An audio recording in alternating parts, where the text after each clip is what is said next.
안녕하세요. 오늘 강의가 너무 일찍 끝나서 늦게 들어오신 분들도 계신 것 같아서 오늘 다시 한번 녹화를 해드립니다.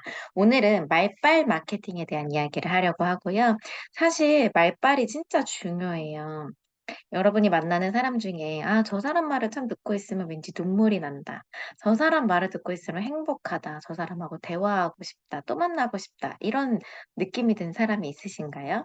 저희가 만나는 고객들에게도 우리는 그런 말발을 사용해야 된다는 거죠.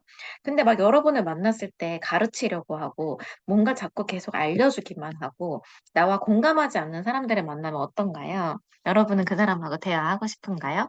아니면 맨날 걱정한다는 이유로 내가 걱정이 돼서 하는 말인데 하면서 여러분을 더 힘들게 하고 에너지를 뺏어가는 사람들, 그런 사람들도 있을 거예요. 그래서 오늘은 마케팅의 가장 중요한 말은 어떤 말이 좋고 어떤 말이 안 좋은지에 대해서 여러분과 함께 나눠보려고 합니다. 마케팅의 가장 기본은요, 내가 무엇을 도와줄 수 있을까라는 마음을 가지는 겁니다. 우리가 말을 할 때요, 어떻게 하면 하나 더 팔 수 있을까? 어떻게 하면 내 고객이 될 수 있을까라고 생각하기 전에 모든 장사의 신은, 사업의 신은 내가 도울 수 있는 일은 무엇일까를 고민하는 겁니다. 뭔가 착한 척하는 것 같고, 뭔가 이상적인 말 같지만 사실은 이런 마음을 가지고 있을 때 돈이 여러분에게로 온다라는 거는 제가 하는 말이 아니라 마케팅 전문가, 또 부를 가진 사람들이 늘 하는 말이니 꼭 명심하시기를 바랍니다. 오늘 나온 뉴스인데요. 정부가 이제 99일 만에 다시 코로나 수치가 10만 명이 넘었다라고 되어 있어서요. 제목에 아예 학원 이름을 딱 붙여놨더라고요. 저도 다른 원장님한테 이 기사를 받고 기사들을 검색해 봤더니 상당수 많은 기사에 학원을 거론하면서 여러 가지 코로나에 관련된 기사들이 쏟아져 나오기 시작합니다. 제가 5월과 6월에 7월에 또다시 코로나가 시작된다. 위기를 대응하는 마케팅을 하셔야 된다라고 해서 위기 마케팅에 대한 강의를 했었었죠. 그때 고객과 밀착해서 데이트하는 마음, 연애하는 마음으로 꼭 잡으셔야 된다. 그 마음을 잡으셔야 된다라고 2달 전에 알려드렸었습니다. 정말 예측한 대로 예상한 대로 7월 달에 코로나가 심각해지고 있고요. 이 코로나는 이때뿐만 아니라 또다시 겨울에 한 번 더 심해질 거다라는 걸 여러분이 아셨으면 좋겠습니다. 알면 두려워하지 말고 해결할 방법을 함께 찾으면 됩니다. 영업을 잘하고 마케팅을 잘하는 사람들은요, 말에 매력이 있다는 거예요. 그래서 오늘은 말에 매력이 있는 여자, 말매녀가 되기를 바라는 마음으로 이름을 말매녀라고 지어봤습니다. 이제부터 우리가 말매녀입니다. 자, 그러면 여러분에게 질문을 해볼게요. 여러분은 그동안 학원 운영을 하면서 혹은 어떤 가게를 운영하면서 또 제품을 팔거나 프로그램, 교재를 팔면서 영업을 위한 말을 따로 배워본 적이 있으신가요? 대부분 제 주변에 수학 원장님들은 수학 공부하기 바빴고, 영어 원장님들은 영어 공부하기 바빴고, 피아노 원장님들은 한평생을 배웠어도 또 피아노 공부하기에 바빴습니다. 또 제품을 파는 분들도 제품에 대한 공부를 하지, 어떻게 하면 말을 영업에 맞게 할 수 있을까라는 공부들은 안 한다는 거죠. 그래서 그런 공부가 필요하다라고 오늘 말씀을 드리는 겁니다. 언제까지 과목 준비만 열심히 할 것이냐, 언제까지 제품에 대한 공부만 할 것이냐, 고객에 대한 공부가 필요하다. 그런데 우리는 지금 제로다라는 거죠. 자, 그렇다면 매력적인 이 말빨, 영업 말빨 마케팅은 무엇이냐라는 겁니다. 자, 첫 번째는요, 백트래킹이라고 해서요, 고객과 함께 주파수를 맞추는 겁니다. 주파수, 라디오에서 이렇게 찌직찌직 맞춰본 적 있으세요? 고객이 처음 딱 왔을 때 이 고객과 나의 공통점을 찾아가고, 고객이 나에게 호감을 느끼게 하고, 고객이 나에게 매력을 느껴서 그 사람이 막 말할 수 있도록 해야 하는데요. 그건 어려운 게 아니라 아주 간단하다는 거예요. 고객은 우리에게 올 때 아예 정답을 정해갖고 온다는 겁니다. 예를 들어, 여러분이 병원에 가도요. 의사는 딱 한마디예요. "어디가 불편해서 오셨습니까?" 라고 하면 우리가 뭐라고 해요? 열도 나고 코도 콧물도 좀 나고 목도 칼칼한데 밤에 열은 몇 도가 났고 지금 열이 몇 간격으로 나고 있습니다. 복부도 아픈데 배도 아픈데 설사도 합니다. 기타 등등 우리가 다 말한단 말이에요. 채소 가게를 가도 마찬가지죠. 어떤 채소를 사고 싶고 싱싱한 거 사고 싶고 뭐 지금 제철에 맞는 거 사고 싶고 기타 등등 다 있지요. 학원을 가도 고객은 답이 다 정해져 있다는 거예요. 그래서 고객이 말할 때 우리는 "아 따다다다 했다는 거군요." 하고 앞에 고객이 말한 걸 그대로 반복해서 말하면 됩니다. 예를 들어 어떤 엄마가 와서 "아 내 새끼는 다 잘하는데 연산 실수를 해요."라고 하면 "아 다른 건 부족함이 없는데 연산에 대한 실수가 고민이셨군요." 하면서 앞에 한 말을 그대로 한 번 더 따라간다는 겁니다. 여기까지는 쉽지요? 이렇게 백트래킹이 지나고 나면 그다음은 거기에 붙여서 좋은 질문을 하는 겁니다. 여기서 좋은 질문의 예를 한번 들어 드릴 건데요. 이 질문은 정말 궁금해서 계속 물어보는 질문이 아니라 결국 내가 하고자 하는 말로 유도하는 질문을 하는 겁니다. 예를 들어서 엄마가 막 "내가 우리 애를 위해서요. 그렇게 홈스쿨을 하고요. 문제 좀 많이 풀린 거예요." 라고 얘기하면 "아 아이를 위해서 최선을 다하셨군요. 요즘 엄마표 진행하시지만 어머님처럼 체계적으로 접근하는 엄마는 많이 없는데 아주 멋지셔요." 라고 하고 엄마 앞에 말에 백트래킹을 해 줬죠. 그리고 나서 질문을 하는 겁니다. "그런데 그렇게 하시면서 혹시 힘든 점은 없으셨나요?" 라고 물어보는 거죠. 그랬더니 다 좋았는데 뭐 한 번 여행 가기 시작하니까 안 된다든지 뭐 연산을 틀린 걸 고치라고 하는 거를 힘들어한다든지 뭐 이렇게 엄마가 얘기를 하는 거예요. 그러면 "아 그런 부분이 힘드셨군요. 그런 부분이라면 저는 이렇게, 이렇게, 이렇게 지도하고 있습니다. 제가 잘 도와드릴 수 있을 것 같아요."라고 유도해서 온 거죠. 인제 백트래킹했고 좋은 질문을 했다면 이 시점에서는 여러분이 칭찬을 해야 됩니다. 대부분 고객이 오면 우리가 가르치기 바빠요. "그렇게 하시면 절대 안 돼요. 그러니까 성적이 안 나왔던 겁니다." 기타 등등 이렇게 고객을 가르치려고 하지요.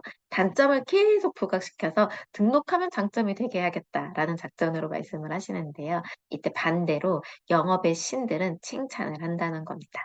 칭찬은 두 가지 종류가 있어요. 어떤 사람은 얼굴만 봐도 "나를 칭찬해 주세요."라는 엄마들도 있지요. 고객들도 있습니다. 예를 들면 휴대폰을 사러 온 고객한테도 휴대폰에 대한 기능을 설명하는 게 아니라 "어머 어쩜 그렇게 얼굴이 예쁘세요. 요즘에 저도 이마주름이 고민이었는데 고객님은 이마에 주름이 하나도 없으시네요."라고 이야기를 막 하는 거예요. 그러면 휴대폰을 사려고 왔던 사람이 휴대폰 기능이 아니라 나를 칭찬해 준 게 기분이 좋아서 또 구매를 할 수 있는 거거든요. 그래서 보통은 결제하고자 오시는 분들에 대한 칭찬, 외모 칭찬이나 성품 혹은 태도, 기타 등등 "어머 저희에게 이렇게 경청해 주시는 분은 처음 봤나 봅니다."라고 이야기를 해줄 수도 있는 거죠.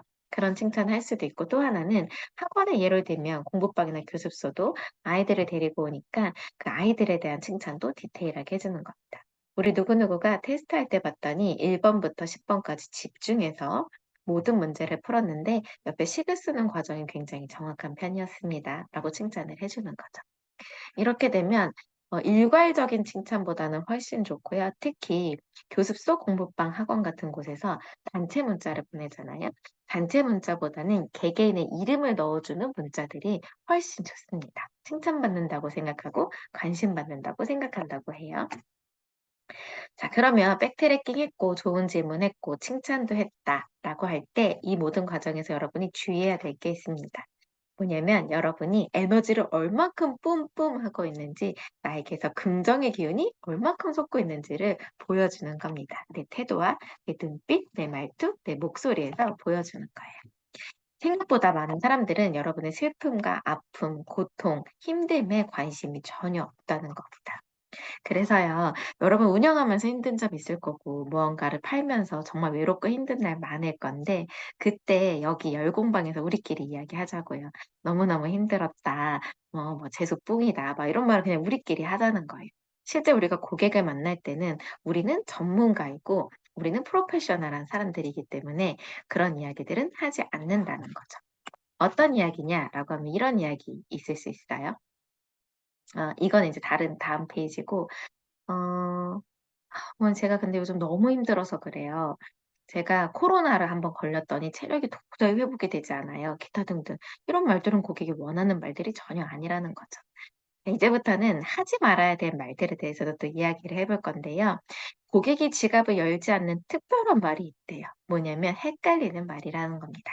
얼마나 직관적으로 쉽게 빡 이야기했느냐가 중요한데 좋지 않아요라고 하는 말은 좋다는 거야, 안 좋다는 거야 이렇게 듣는다는 거죠.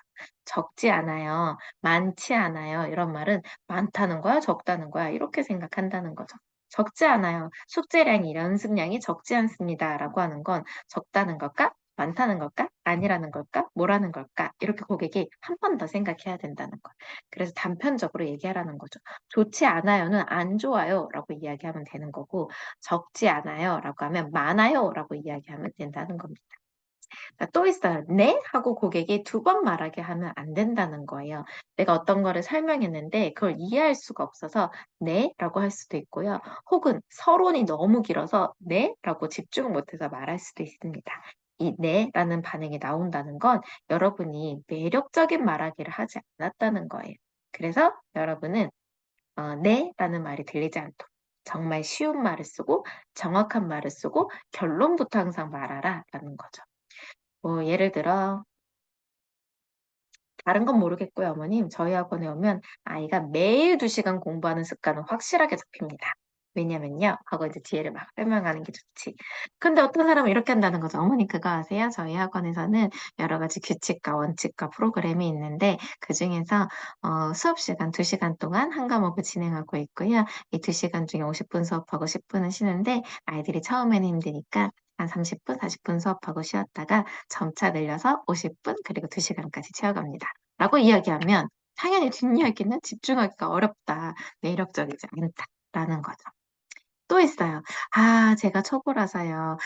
이제 막 운영을 했더니요. 저도 아이가 너무 어려서요. 제가 너무 긴장이 돼서요. 이런 말들은 고객 앞에서는 전혀 불필요한 말이다라는 거죠. 난 초보한테 맡기고 싶지 않고, 난 이제 막 운영한 노하우 없는 원장한테 맡기고 싶지 않고, 매번 긴장하는 원장이 아닌, 당당한 그런 원장님하고 있고 싶다라고 생각한다는 거예요, 고객들은. 그러니까 여러분이 이런 말을 사용하면 안 된다라는 거였죠. 자, 오늘의 강의는 여러분이 해야 할 말, 하지 말아야 될 말에 대해서 했고요. 제가 이번에는 특별히 어렵게 숙제를 내드립니다. 직접 강의를 들으셨거나 혹은 온라인으로 녹화본을 듣는 여러분께서 인스타나 블로그 중에 택하셔서 여러분이 오늘 공부했던 내용 혹은 함께하고 있는 열공에 대해서 후기를 남겨주세요. 그동안 잠재웠던 블로그를 깨워드리기 위함이고 또 잠재웠던 인스타를 깨워드리기 위함입니다.